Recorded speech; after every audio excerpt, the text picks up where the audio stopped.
You can afford anything. You just can't afford everything. Every decision in your life carries an opportunity cost, and that doesn't just apply to your money, that applies to any limited resource that you need to manage, including your time, your energy, and your attention. And that leads to two questions. Number one, what matters most to you? And number two, how do you align your day-to-day decision-making to reflect that? Answering these two questions is a lifetime practice, and that's what this podcast is here to explore. My name is Paula Pant. I'm the host of the Afford Anything podcast, and today I'm answering questions that come from you, the community. Here's what we're going to cover. Lo is in a great spot with her career, but she's struggling with credit card debt and student loan debt. What should she do to manage this? James wants to own a vacation rental in the Vermont mountains that he can use when it's vacant. What red flags should be on his radar? Anonymous wants to set up a backdoor Roth IRA. How? Eric and his wife own a property in Savannah, Georgia that brings in good money as an Airbnb. They're interested in buying more rentals and wondering if this is the best path to take. Shelbi and her husband own a rental property that they bought for $178,000, and now it's valued at $300,000. Should they sell it or move into it? Or keep it as a rental?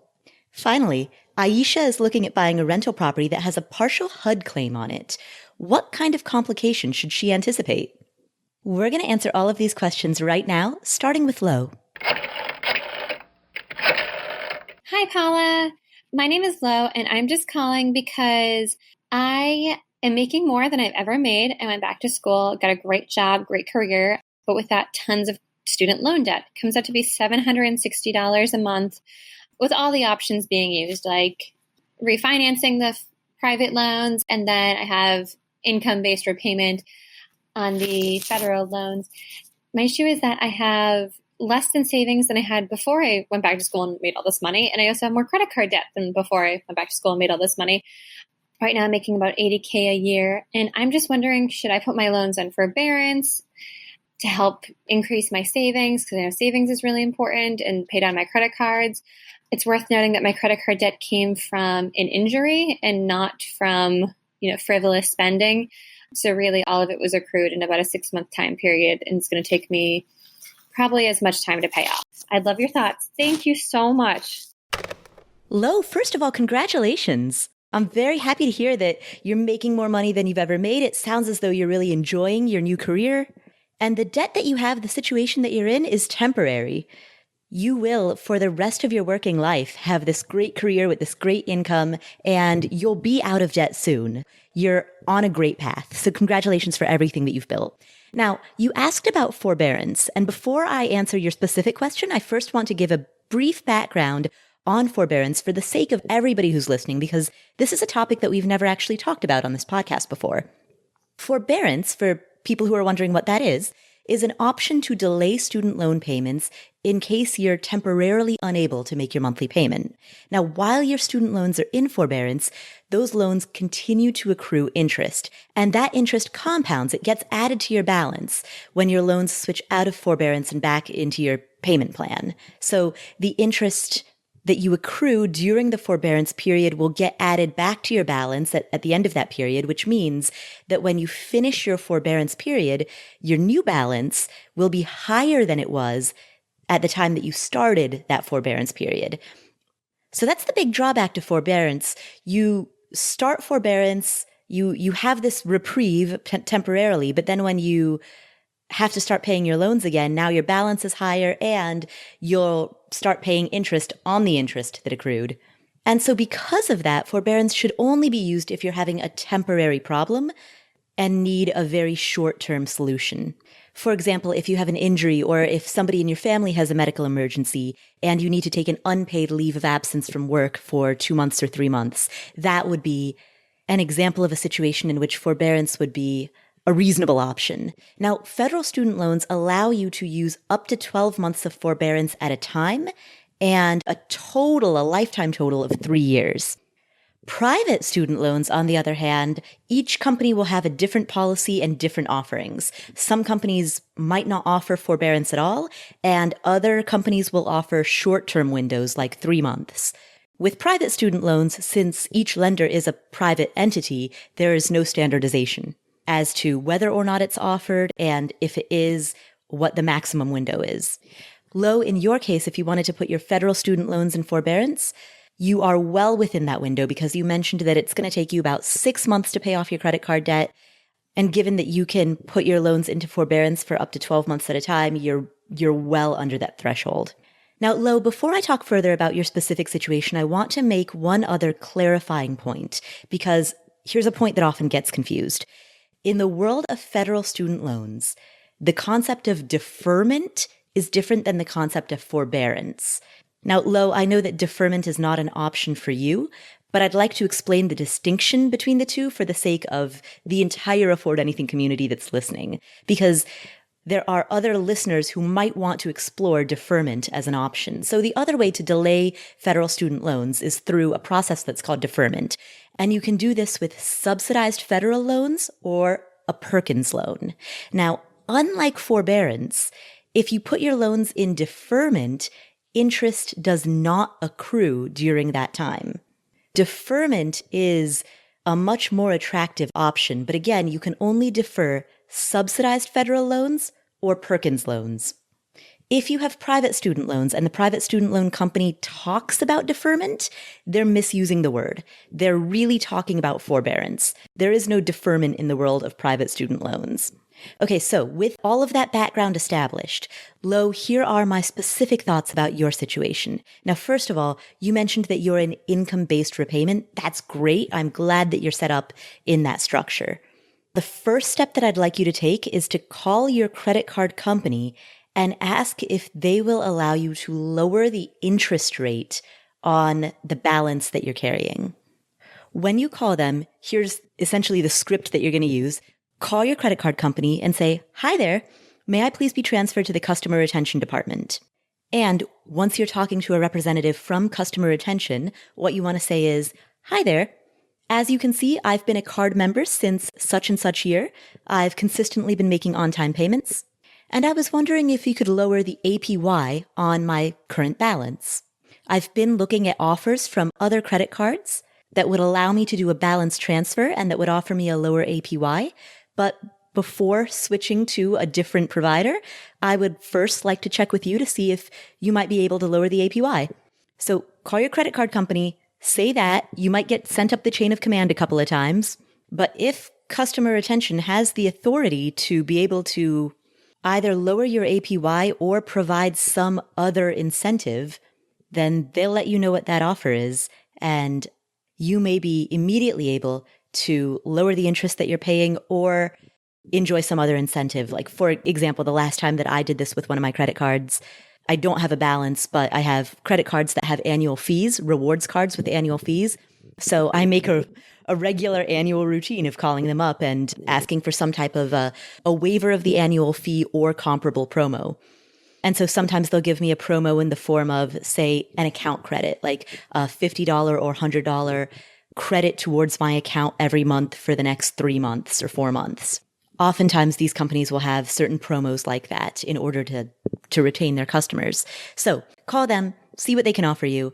If they can't offer you anything good, then make a balance transfer to a different card, but only do this if this doesn't become a habit. And Lo, in your case, because your credit card debt was accrued as a result of medical expenses, I'm confident that it's not going to be a habit for you. But I'm saying this for the sake of everybody else who's listening.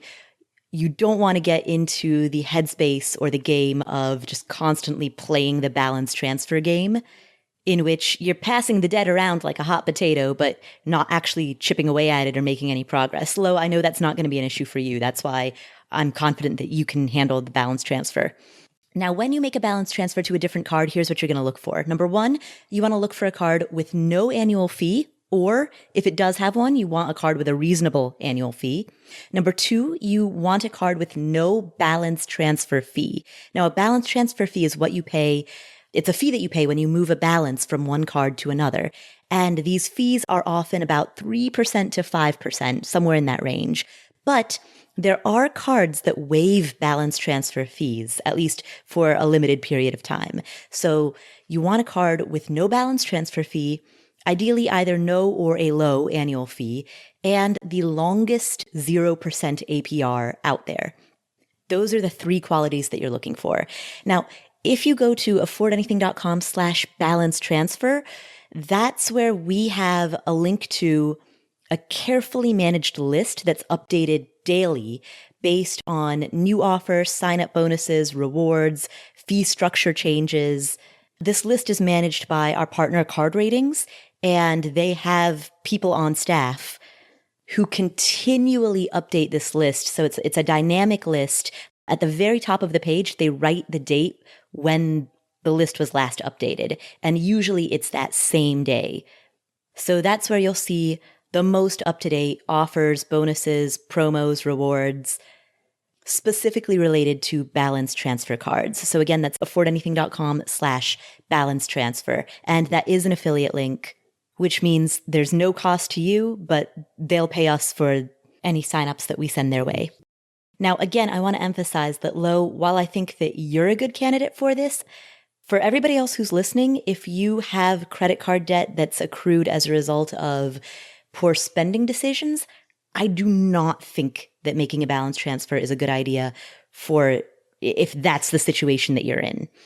So if you have credit card, for other people who are listening who have credit card debt that's just a result of too many nights at restaurants and bars, do not do the balance transfer game. All you're going to do is delay the inevitable. Just stick with what you have, cut up your current card, face the music, pay it off. Don't open new cards if overspending is something that you're struggling with. Now, Lo, once you do that, then only if necessary, choose forbearance as a third option. So basically, your first option is trying to lower the interest rate on your current card. Your second option is a balance transfer. And then your third option would be forbearance. If you go the forbearance route, continue to make interest-only payments during the time in which your student loans are in forbearance. That way, you won't have accumulated interest that gets added to your loan balance when your loans get taken out of the forbearance period. So use forbearance as the third option and make interest-only payments during this time. Thank you so much for asking that question, Lo, and congratulations again on your new career. You're making a great income. You're managing your money responsibly. I'm very excited for all of the great things that you're going to build in the coming years. Our next question comes from Anonymous, and now that I'm giving every anonymous caller a nickname, I'm going to call this anonymous caller the aspiring Roth IRA account holder. That's kind of a lame nickname. I'm going to call this one... Oh, I know. I'm going to call this one Aspire to Retire. Hi, Paula. I listen to your podcast all the time. Thanks for the work you do. I have a question regarding retirement. I didn't start saving until I was 30 because I had a late start in my career. I have a 401k at work, and I am saving the maximum allowed by the IRS. I get a 4% match at my work.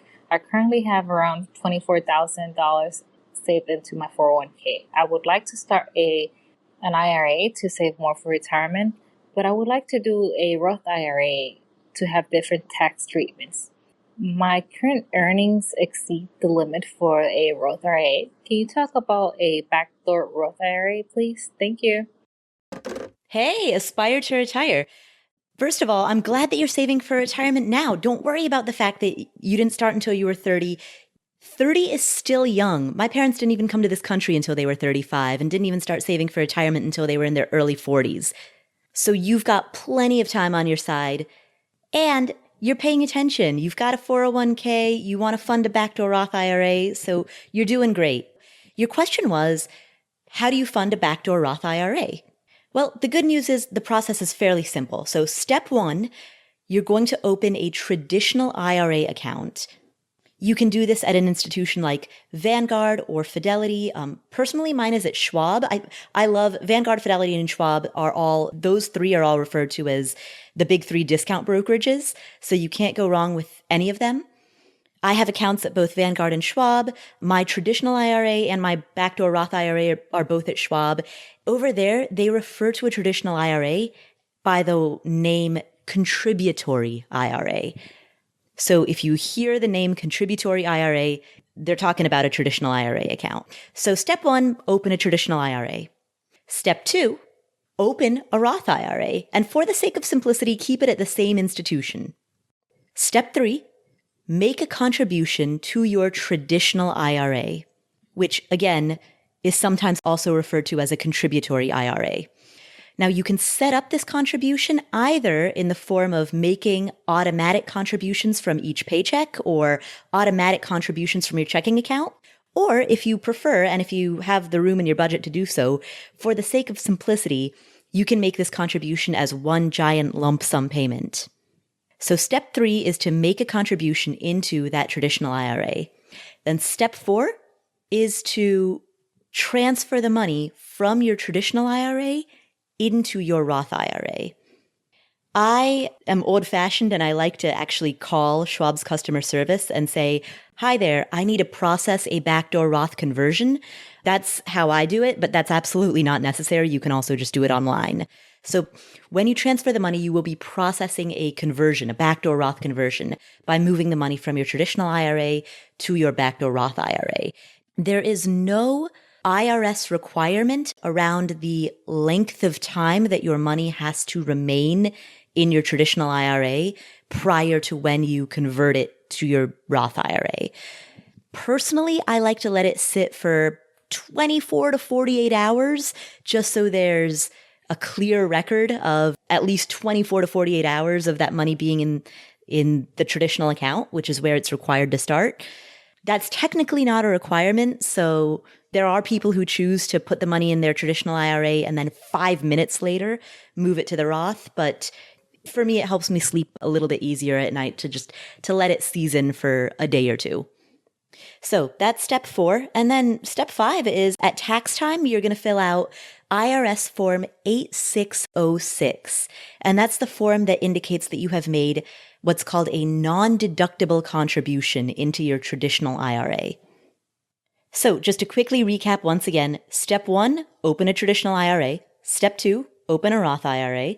Step 3, make a contribution to your traditional IRA. This is going to be a non-deductible contribution to your traditional IRA. Step 4, transfer that money from the traditional to the Roth. This is referred to as processing a backdoor Roth conversion. And step 5, at tax time, fill out Form 8606. Now, in the show notes, which are going to be available at affordanything.com/episode 239, we will link to instructions from Vanguard about how to convert a traditional IRA to your Roth IRA. And we will also link to IRS Form 8606. All of that's in the show notes. You can find that at affordanything.com/episode 239. Thank you, Anonymous, for asking that question, and best of luck beefing up your retirement savings. Our next question comes from Ayesha. Dear Paula, running into your podcast have changed my life. It was my first touch point to FI. I love your thought process. Listening to it gives me a lot of hope and courage, so thank you. My goal is to get into single-family cash flow properties, and I do not own any yet. I currently reside in an expensive metro area under a rent control apartment on the East Coast with my husband. I'm maxing out my Roth IRA and 401k, totaling in 24k so far. I have also 30k in total savings. This includes 10k of emergency funds. We do have over 100k in student loans that we're slowly trying to pay off.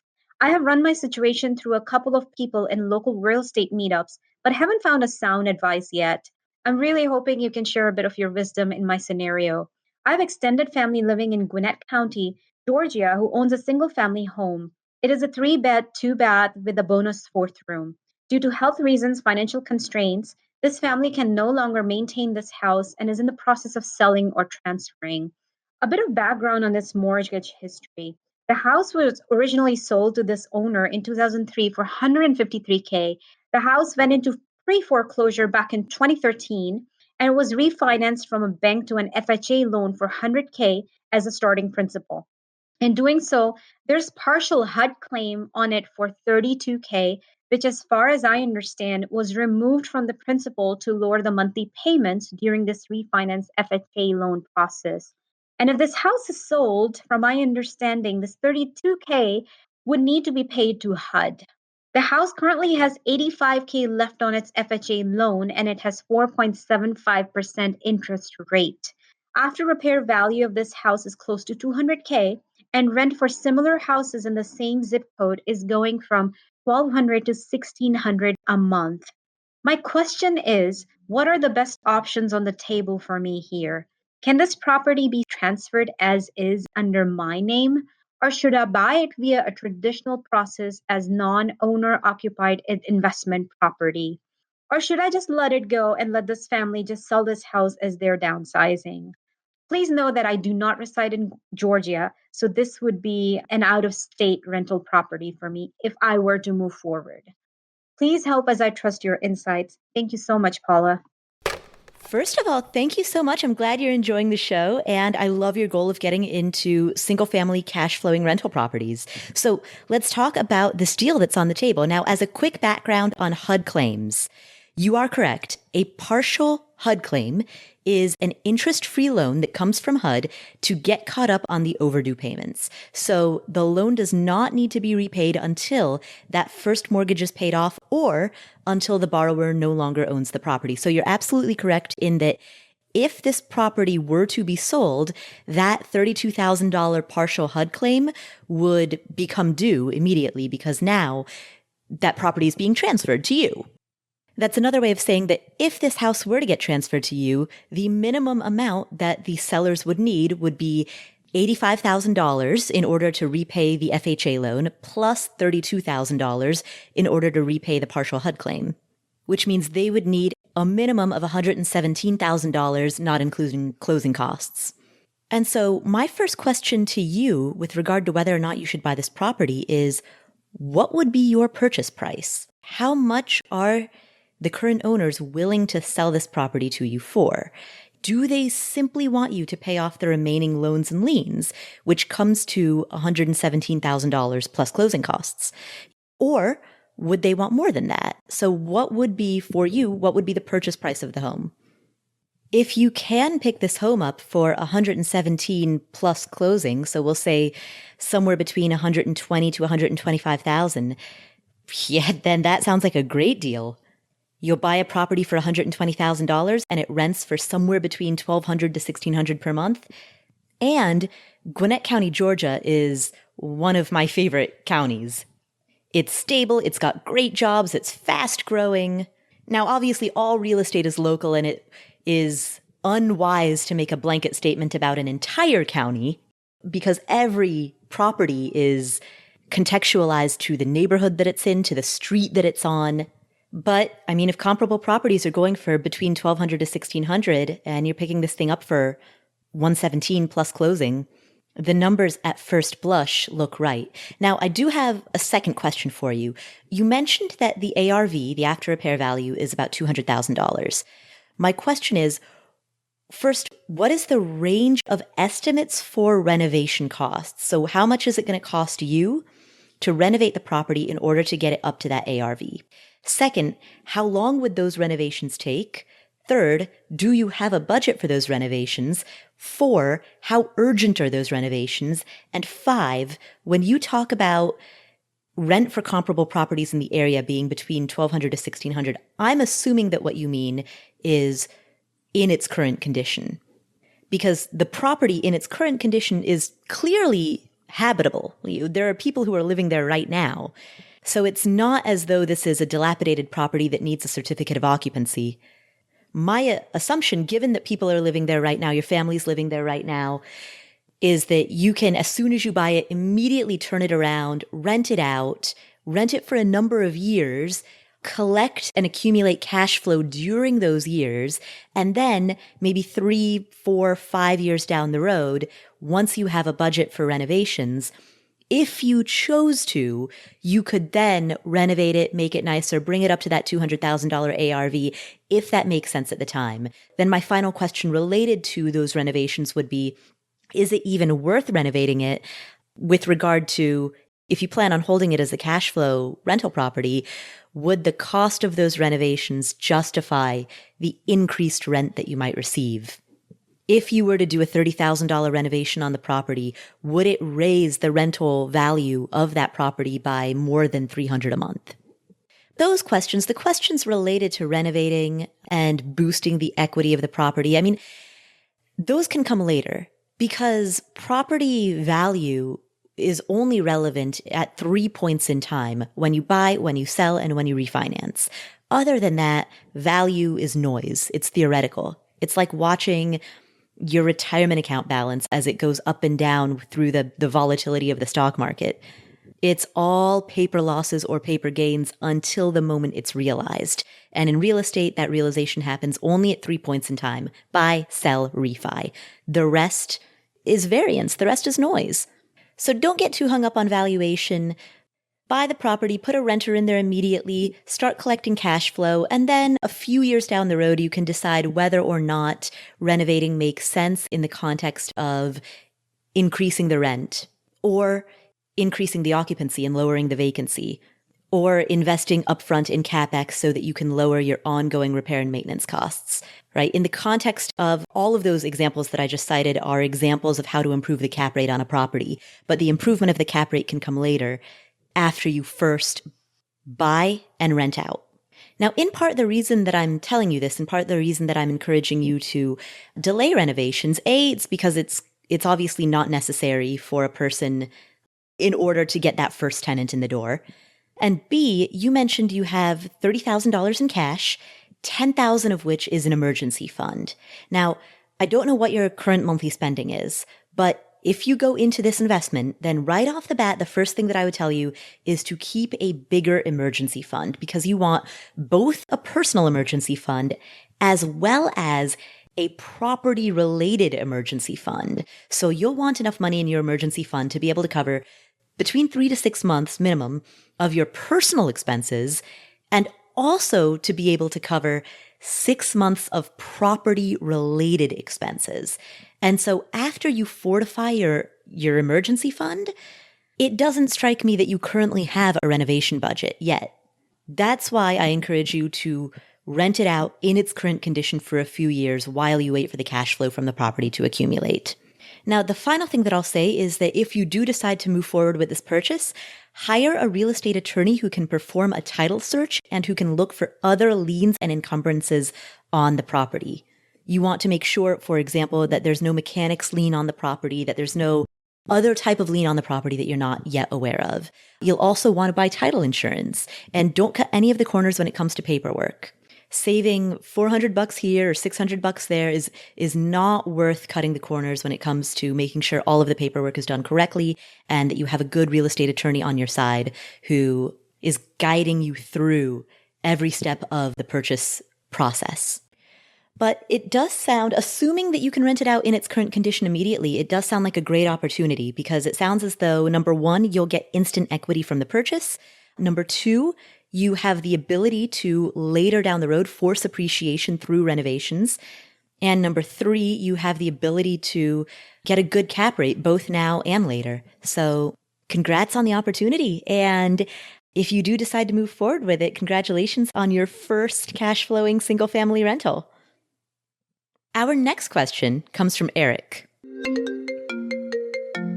Hi, Paula. My name is Eric, and I just discovered your podcast a couple of weeks ago, and I've been binging it ever since. I have a few questions for you related to real estate investing. Firstly, I was wondering what your thoughts were on the Airbnb model versus the traditional renter model.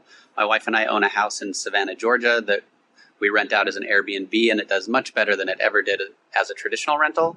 And I just wanted to see if you think that that is a good model. We're curious if that's what we should look for in future rental home purchases as well.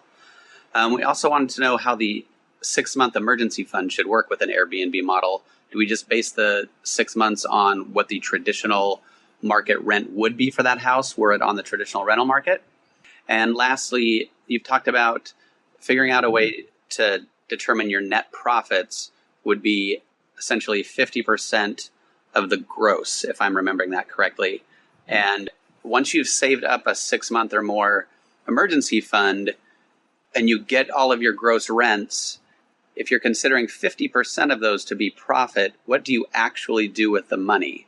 Do you put 50% into your sort of working budget and the other 50% continues to go in the emergency fund, no matter what, just assuming that it'll be drawn down occasionally by either capital expenses or upkeep and maintenance. Anyway, I look forward to hearing from you soon. Thank you so much. Eric, thank you for finding this podcast. I hope that you're enjoying the binging. So let's go through your questions one by one. Now, first of all, you said you and your wife own a house in Savannah, Georgia that you list on Airbnb, and it performs better as an Airbnb than it ever did as a traditional rental. So should you look for Airbnb optimized properties for future rental home purchases? Now, here's the situation that you do not want to get yourself into. You don't want to be in a situation in which a property must be rented on Airbnb or VRBO or as a short-term rental in order for you to not lose your shirt. In other words, you don't want to be in a situation where you are Airbnb or bust.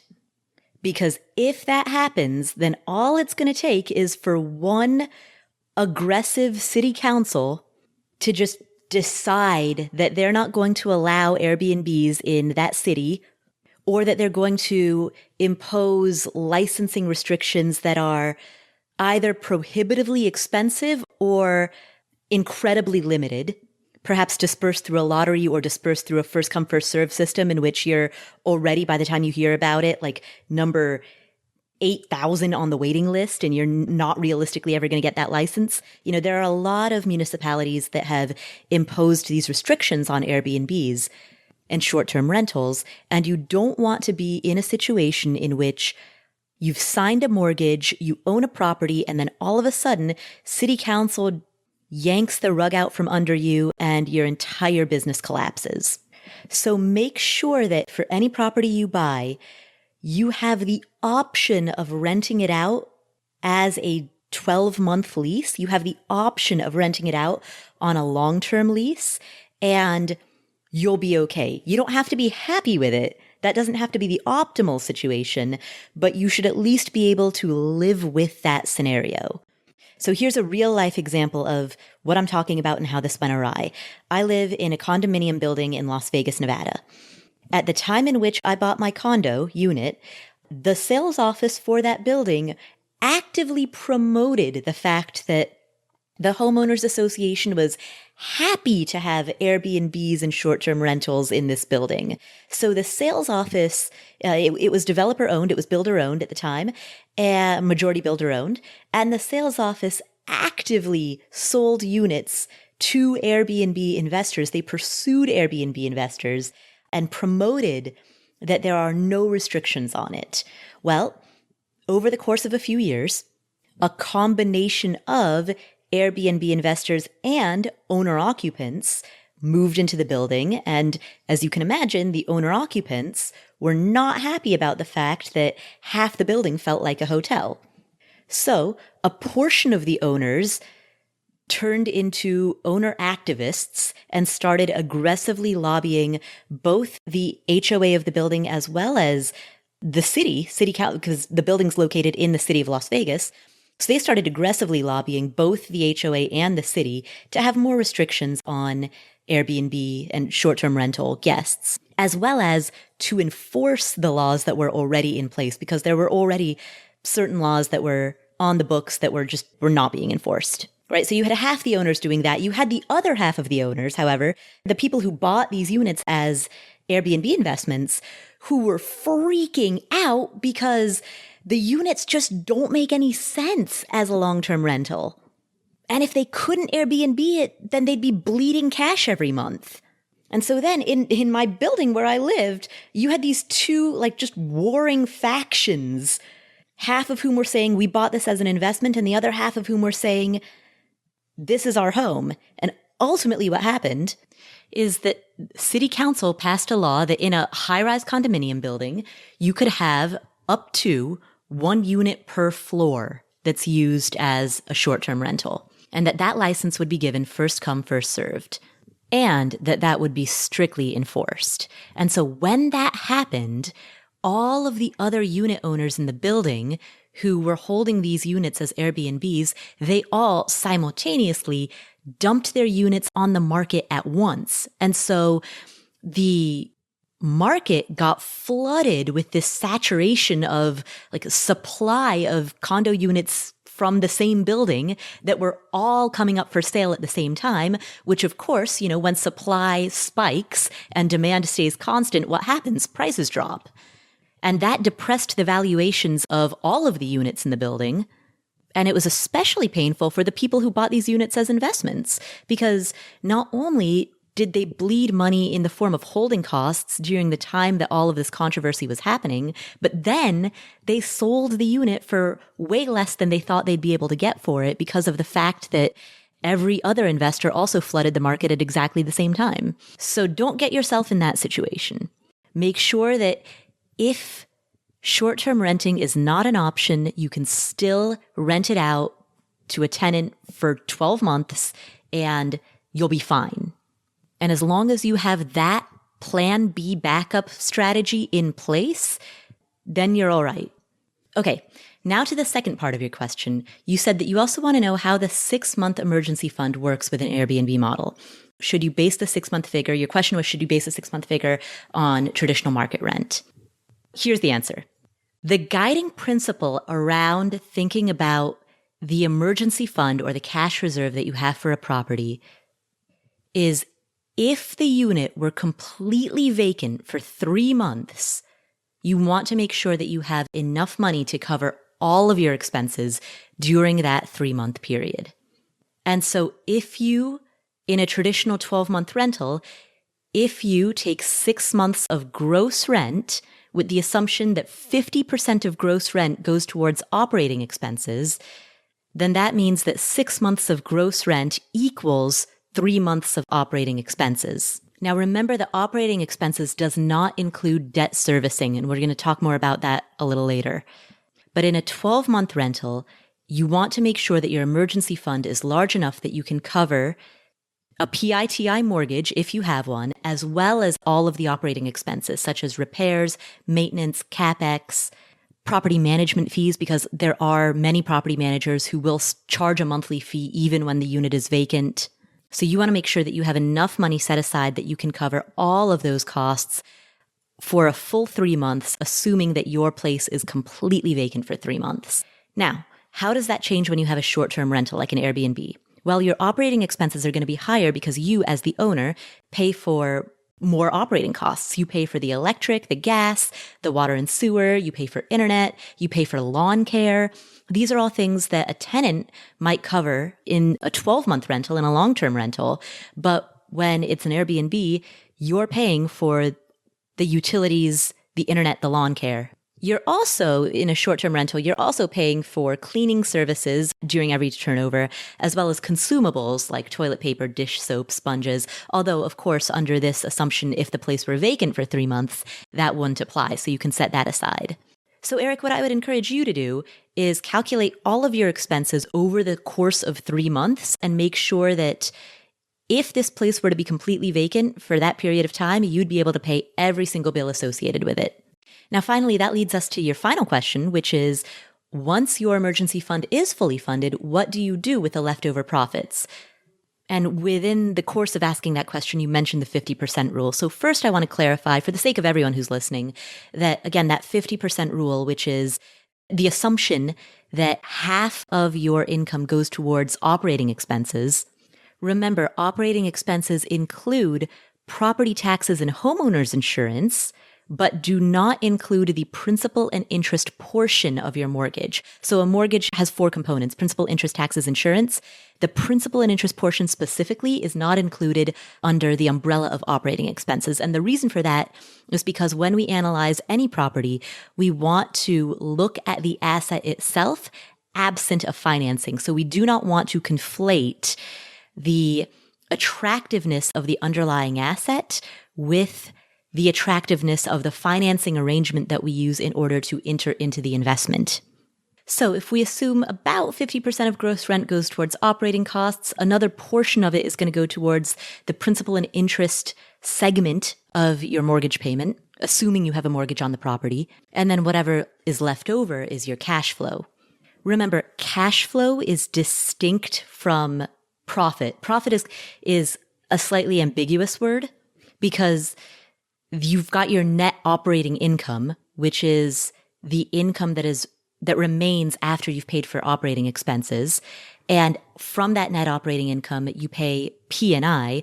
Well, the principal portion of that payment is still money that remains on your balance sheet. That is simply the conversion of cash into equity.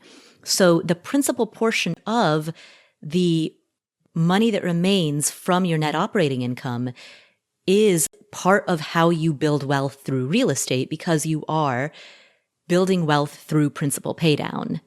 So you have gross rent minus your operating expenses equals net operating income. And then net operating income gets spent on P&I. That P principal portion remains a form of wealth building. It turns into equity. And then the interest, of course, is interest that you pay. And then whatever is left over is the cash flow. So what do you do with this cash flow after your emergency fund is fully funded? If you choose to, it never hurts to build a larger buffer of between 1 to 3 additional months of expenses. Don't be afraid of having too much cash. It never hurts to have cash. Nobody's ever like, oh, darn it, my savings account is too big. I don't know what to do. So that's certainly an option. The other question that I would ask you is, do you anticipate any major CapEx cash outlays in the next 5 years? And what I mean by that is, how old is the roof? How old are the windows? How old is the carpet? How old is the water heater? If there is something specific that is coming to the end of its natural life, you've got a water heater that's been around for longer than a water heater should be, set aside, in addition to your existing emergency fund, set aside money for that cash outlay specifically. That way, you know that at the next tenant turnover, you can go in and replace all of the windows because they're 40 years old and they need to be replaced anyway. So set aside money for specific CapEx cash outlays that are coming up. After you've done that, then the cash flow that remains from that point forward, you can use for, I like to use it for either aggressively paying off the mortgage or making a down payment on the next rental property. Thank you for asking that question. Good luck with this Airbnb in Savannah and all of your other future rental properties to come. Our next question comes from James. Hi, Paula. I discovered your podcast 3 weeks ago and have been listening voraciously ever since. My goal is FIRE so that I can spend time on my outdoor hobbies, friends, and family. Here are my background numbers. This is my third high-earning year. I now make $143K plus $24K a year in RSUs. My unmarried partner and I have good benefits. $1,400 a month in rent, free utilities, 3 meals a day most of the year, cheap gym, and others. I have no debt but sold my car with an underwater loan, so my emergency fund is only about 3 months' worth. My credit is excellent. As my RSUs vest, I cash them out and put them into a house down payment fund, half of which is invested in REITs and the other cash. I have about $50K, and I'm fortunate to get $15K a year from my grandmother's estate. I contribute fully each year in my 401K, which is 4% matched, and make a full contribution to my Roth IRA and HSA, as well as save with Acorns and cryptocurrency. My savings and job are good, but I have a clear ceiling of 2% annual raises and no promotion in sight. Given that and my FIRE goal, I want to buy a vacation property in Vermont near a ski mountain with mountain biking, then expand. I have never owned property, but love the idea of an investment I can use for fun when it's vacant. I will live in Connecticut for the next 5 years, but after that it's uncertain. With the cheap cost of living compared to my native Silicon Valley, vacation homes seem the best option to accelerate my path while funding my values. So my questions are, 1, what should I be careful of here? 2, should I start with a small cabin or go big with lots of beds? It seems the big bucks in ski areas come from large groups, but it's a higher cost of entry. And 3, how do I determine potential income and ways to force appreciation and revenue given seasonal volatility? Thank you again for all your wisdom and passion helping others. You are a gem. James, first of all, congratulations on being in such a great spot. You're making a ton of money and you're clearly not spending very much. If you and your partner are splitting the rent on a place that's only $1,400 a month, plus free utilities, free gym, free food, it sounds like your cost of living is next to nothing, which means presumably you're saving the vast majority of what you make, which is awesome. So congratulations on being in a position where you're simultaneously making really good money and have a super rock bottom low cost of living. Now, there's one thing that you said within your question that concerns me. It raised a red flag as soon as I heard it. And it was this particular sentence. I have never owned property, but love the idea of an investment I can use for fun when it's vacant. James, the moment that I heard that, that immediately raised a red flag. Because the question that I want to ask you is, are you buying an investment, or are you buying for the sake of personal enjoyment?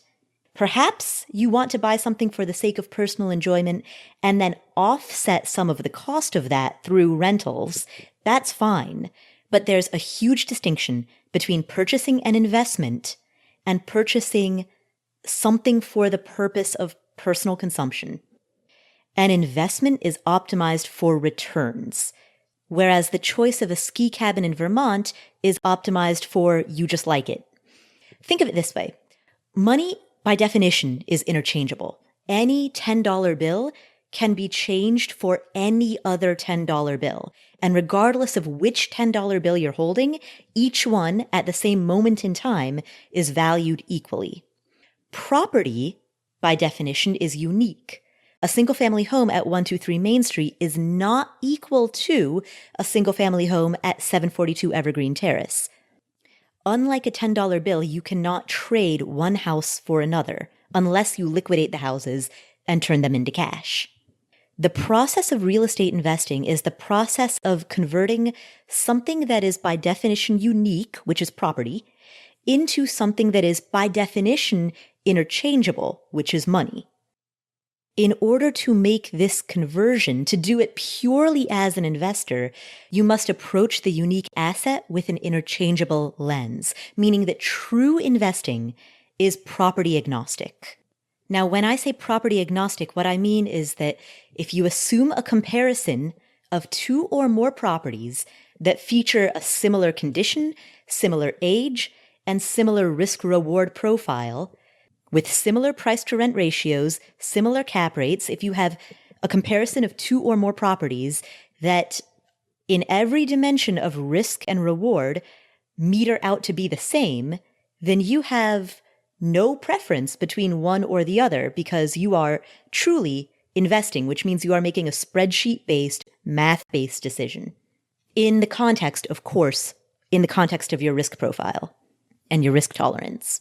Now, there is one exception to what I am saying, and that is if you wanted to add an additional contextual layer to this comparison between two similar properties, that additional contextual layer would be if you have some type of ethical objection to one investment versus the other. So, for example, we see in socially responsible investing, if people have an objection to the activities of certain companies, then that ethical or moral filter will narrow the list of, or the pool of investments that they're willing to consider. But even then, once you pass your investments through that ethical filter, any investment that meets your ethical criteria, you're still going to be ultimately investment agnostic about. Fund A and Fund B would be assuming identical risk profiles, assuming identical potential reward, assuming all of the variables between Fund A and Fund B are identical, and assuming that both of the funds have passed through your ethics filter, then you're going to be agnostic about which one you choose because these two funds are identical, right? We see this in index fund investing all the time. The same concept holds true in property investing. The reason that I bring this up is because you mentioned in your voicemail that you'd like to support your value of being outdoors, which is wonderful, but you don't have an ethical objection to properties that are not vacation rentals. So it isn't that you are boycotting the properties that are non-vacation rentals because you're morally opposed to those. It isn't, that's not the case that's going on here. When you say value in this context, what you mean is that you have a personal preference for being outdoors, which is great, but a personal preference is not the same thing as an investment. A personal preference is a personal preference. And it sounds to me as though what you really want is that at a personal level, you just want to buy this place so that you can use it. You want to buy it for the sake of your own personal enjoyment, and you'd like to rent it out so that you can offset some of the holding costs. Essentially, you want to buy it for yourself and create a discount on the cost of it. And that's perfectly fine, but that's not the same thing as being an investor. There are no full-time real estate investors or investing companies that are setting the filter of what they're looking for based on where they themselves personally prefer to vacation. Think of it this way. Let's say, hypothetically, let's say that I love hanging out on the beach in Costa Rica. And when I'm there on a trip to Costa Rica, I find this beautiful apartment villa, and it's got beautiful tile floors and huge floor-to-ceiling windows, and it's just steps away from my absolute favorite beach. And I get really excited about it, and I want to own it, and I can see myself hanging out there, and I spin this whole narrative in my head that maybe I could buy this and I could Airbnb it out, and then whenever it's not in use, I could come down here. And it's also exciting and it's also amazing. And at no point in that narrative have I once stopped to ask myself, all right, what's the annual net operating income that this would provide? And so that illustrates that I'm not thinking about this in this Costa Rica beach example. I'm not thinking about that as an investment. I'm just thinking about it as something that'd be cool. And from a purely mathematical perspective, it makes far more sense to buy a rental property in Birmingham or Huntsville or Dayton, Ohio, or Clarksville, Tennessee, or Muncie, Indiana. It makes far more sense to buy rental properties there and use the cash flow generated from those properties to rent a beautiful apartment villa in Costa Rica whenever I want to go there. Like, from a purely mathematical framework, that most likely will produce higher returns, a more robust cap rate, a better cash-on-cash return, and overall better performance over time.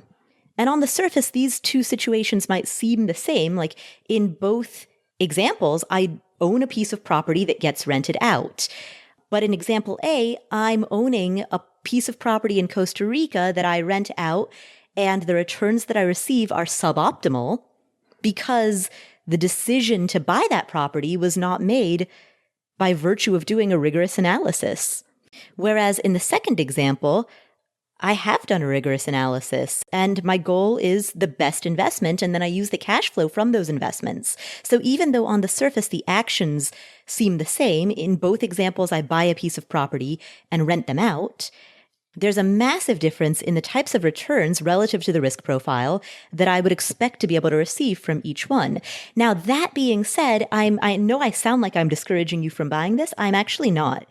If you want to buy this, do it. Go ahead, because there is absolutely nothing wrong with your goal being personal enjoyment. Like, it is perfectly 110% awesome to buy something because you love it and to rent it out in order to defray some of your costs.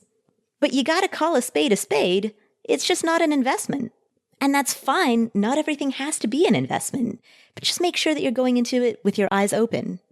Being honest with yourself about your intentions and your motivations will help simplify the decision-making process that you use. So if you do decide, I realize I sound as though I'm really discouraging you from buying this thing in Vermont, and I just want to emphasize I'm not. Like, if that's where your heart is, if that's where your passion is, do it. A few tips if you do decide to follow that route. Number one, check the laws in both the city and county to see what the regulations are around short-term rentals. Do you need a license? Do you need a permit? Do you have to pay additional taxes, like sales and occupancy tax? Do you need any specialty equipment, such as a commercial-grade fire extinguisher? Make sure that you're in complete compliance with all of the laws in that area. And just to clarify, I'm not just saying that for the sake of being a goody two-shoes. I'm saying that as liability protection. If you're in violation of any of the laws and somebody slips and falls and sues you, and you've not been complying with the code requirements, then you could be in a whole heap of hurt. So being in compliance with all of the municipal laws around short-term rentals is just a good way to protect yourself legally. In addition to that, just like I said earlier in this episode to Eric, only buy the property if you could, if necessary, could rent it out as a long-term rental on a 12-month lease. Now, that piece of advice is only applicable if what you're buying is a residential property. So if you're buying a commercial property, if you're buying a cabin that has 24 bunk beds in it, then that's a different story. But if what you're buying is considered residential, meaning if it's a large single-family home, duplex, triplex, or fourplex, then even if you do plan on renting it out, make sure that if the municipal laws were to change and that area prohibited short-term rentals, which is something that happens commonly all over the country, when you get an Airbnb unfriendly city council in power, that happens. So just make sure that you have the ability to rent it out on a 12-month lease, and you'll still, at a minimum, be breaking even. You don't want to be in a situation in which you have to rely on this as a short-term rental, because if you were to transition it into being a long-term rental, you'd be bleeding so much cash every month that it would create significant financial stress for you. So make sure that you have that plan B to fall back on, just in case the lawmakers change their mind. Number 3, you asked if you should start with a small cabin or go big with lots of beds. I mean, effectively that question is, do you go residential or do you go commercial? If you go commercial, then the assumptions that you're making within your spreadsheets around the cost of insurance, around ADA accessibility, around licensing, around compliance, I mean, the cost assumptions that apply to a residential property do not apply to a commercial property. So if you did want to go commercial, the first thing I would do is talk to other investors in that area who have commercial properties. They probably won't let you look at their P&Ls, but if they do, that would be amazing. If not, see what information you can get from them about that would help you approximate what the operating expenses are going to be. How much do they spend annually on cleanings and turnovers? What level of occupancy and vacancy do they have? What types of insurance do they have and how much do they spend on it? What types of licenses do they hold or permits? Did they have to retrofit the property at the time that they acquired it in order to meet current code compliance standards? And if so, in what ways did they have to do it? Talk to a lot of commercial investors in that area to see what their experience has been, and talk specifically to real estate agents who specialize in commercial properties in that area, because commercial is just a completely different head game than residential. Similarly, you asked about seasonal volatility. Of course, when you run your spreadsheet, when you run the analysis, you're going to be looking at a full year's numbers. So you'll be averaging out the vacancy and occupancy rates over the span of 12 months. You'll be averaging out the cost of consumables, utilities, all of the operating overhead. When you run that spreadsheet, you'll be averaging it over 12 months. And the same is true with gross revenue as well. So those are my tips if you decide to pursue this ski cabin in Vermont idea. And as a final thing that I'll say is, I'm not saying that a ski cabin in Vermont could never produce great returns. I'm not immediately eliminating it as a contender of a property that might produce great returns.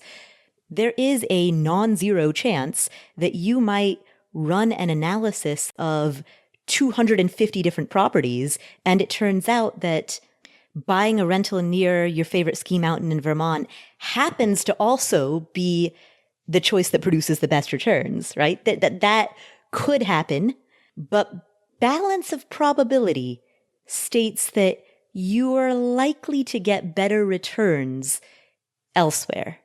That doesn't mean that you shouldn't invest there. It's perfectly fine to get suboptimal returns when you willingly choose to do so.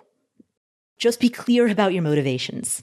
So thank you so much for asking that question, and enjoy this if you buy it. I mean, it sounds like a dream come true, right? You're living the dream. So have fun with it, enjoy it, have a great time. And congratulations again on being in a position where you can think about options like this, where you're making great money, you're not spending a lot, you're on the path to FIRE, and now the dream is a real option for you. So big congratulations for that. All right. Thank you so much for asking that question. Our final question today comes from Shelbi. Hi, Paula. My name is Shelbi. I was featured on episode 74 back in April 2017. At the time, I was almost 27 years old and was wondering how to work toward early retirement while having $49,000 in student loans and only $2,600 of monthly income. I had also asked about how to prioritize my 403b and paying off my student loans. A lot has changed since then. I'm 29 and I quit the job that I had before, opened up a Roth IRA after starting my new job, and moved my 403b money into the Roth IRA and began maxing it out. Shortly after, I made a big life change, and my husband and I decided to move to China. Last year, I was able to pay off all $49,000 of my student loans while living in China, and now I am saving $3,600 a month until my contract ends in June, and I will move back to the U.S. with $43,000 in savings. Our goal continues to be early retirement. We'd like to start a family soon and buy a personal residence in the next few years. We have a rental property that we bought for $178,000, in which we still owe $134,000 on. This property is in the United States. We've had a renter in the property for 6 years, and she pays $1,400 a month. Our mortgage is $1,100. Right now, the current home market value is $300,000. And recently, houses in the area that are exactly like ours have sold for that. We have a few questions of what we should do next. Knowing we want to continue with rental properties, do we stay with this rental as an investment for our retirement? Do we sell because we owe so much and it's worth so much right now, and use the profit to buy a lower cost rental that could better benefit us, and use the rest of the profit to do a mix of adding to our savings for a down payment for a personal home and maybe toward our IRA as well? Do we move into the rental and save money and sell it in the future so that we can avoid capital gains? Or is there another option that you feel like we should probably consider?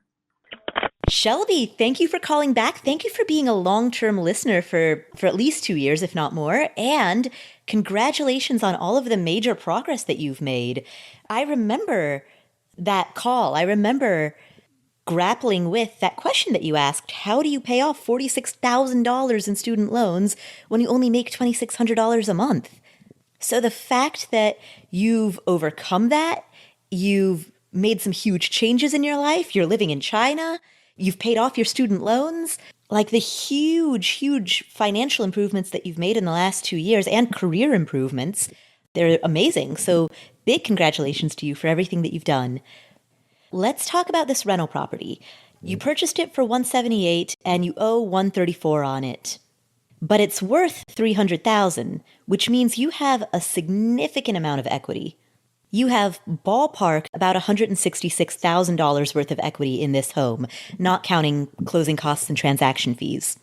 The rental income that you're making is not that great because if the tenant is paying $1,400 and a PITI mortgage is $1,100, then that $300 cash flow difference is going to get gobbled up by repairs, maintenance, CapEx, and vacancies.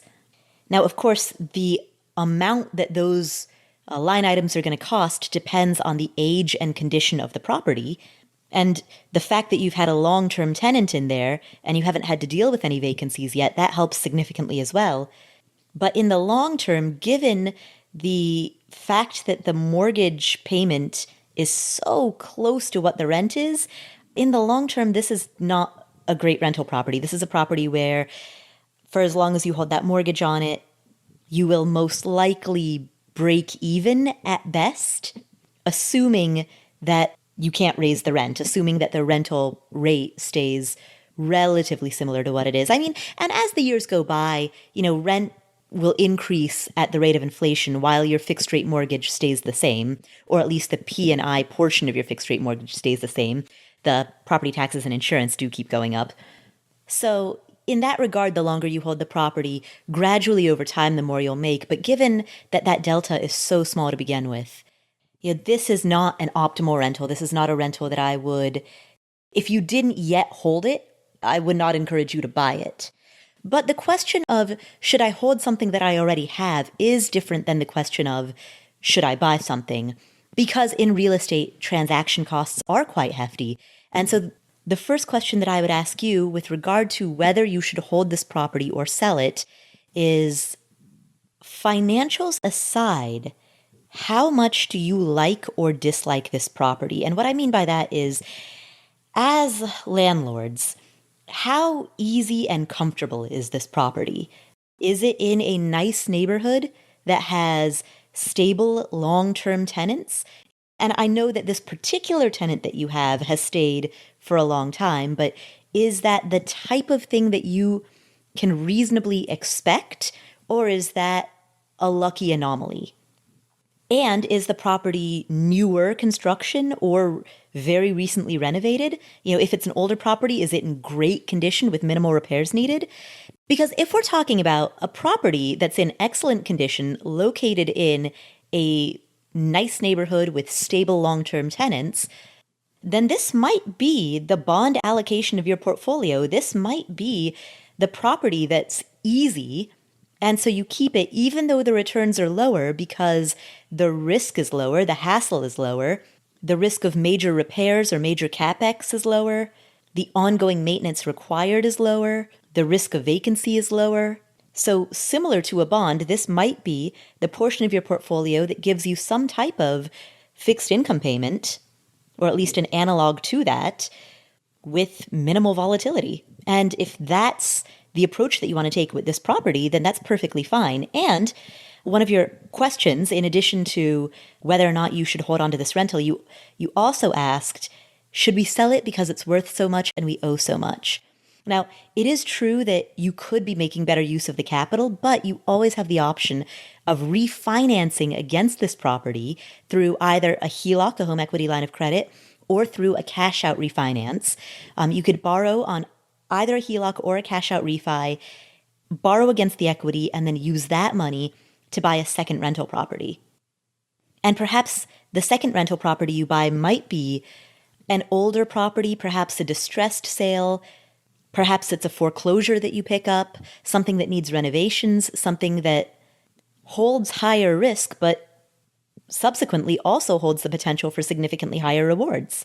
And in that regard, you could diversify the risk profile of the types of holdings in your rental portfolio, counterbalance a few Class A properties with a few Class C properties.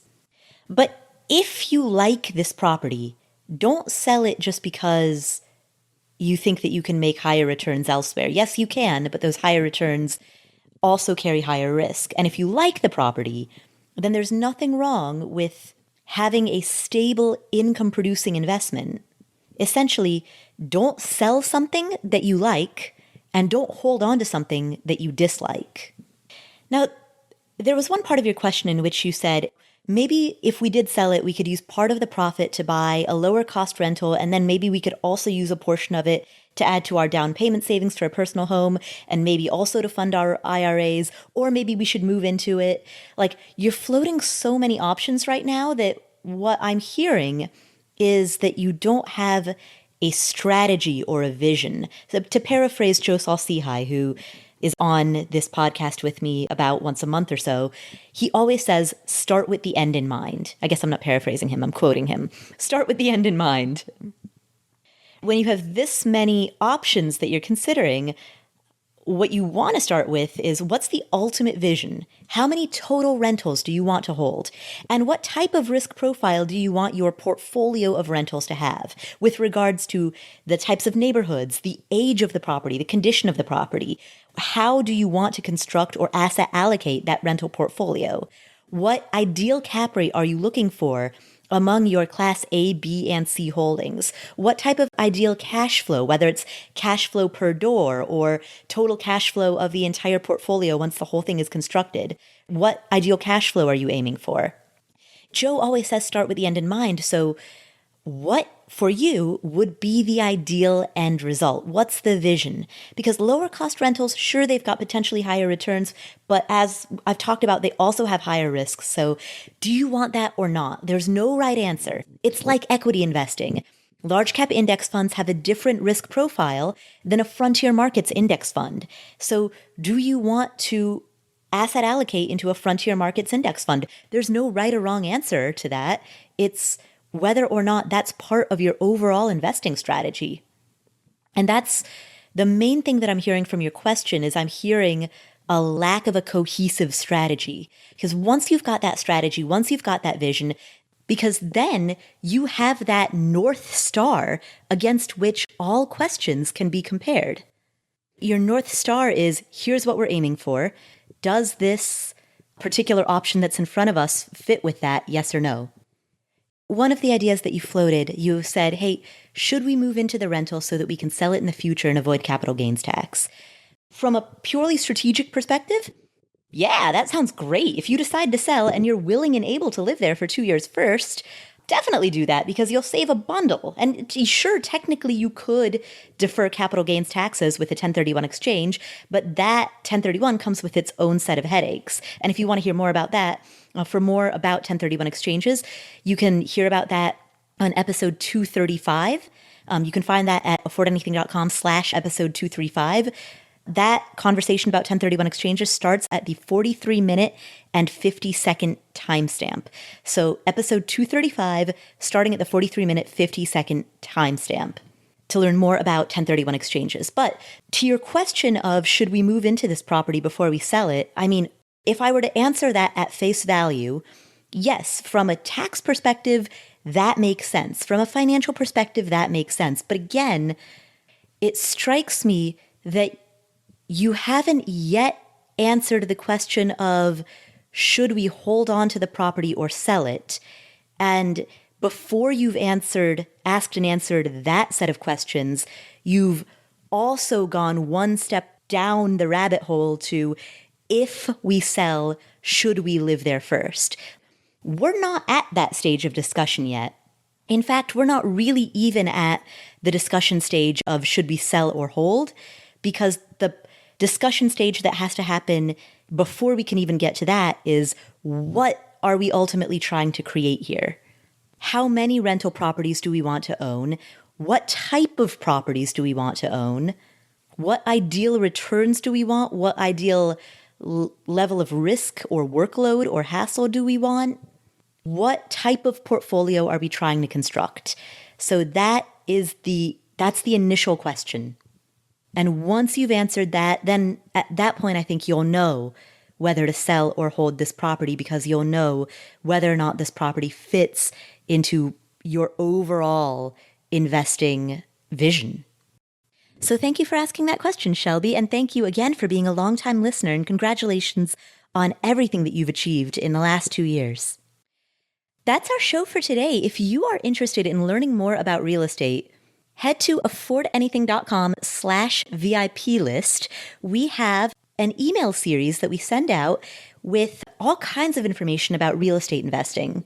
How to look for properties out of state, how to learn about different neighborhoods, even if you don't live there, if you don't live in that state, how to calculate cap rate and cash on cash return and various formulas. We have all kinds of information in this free email series that you can get at affordanything.com/VIP list. So head there, sign up for our free email series. And when we do launch our course, we have a course on rental property investing. It's called Your First Rental Property. And we offer this course twice a year.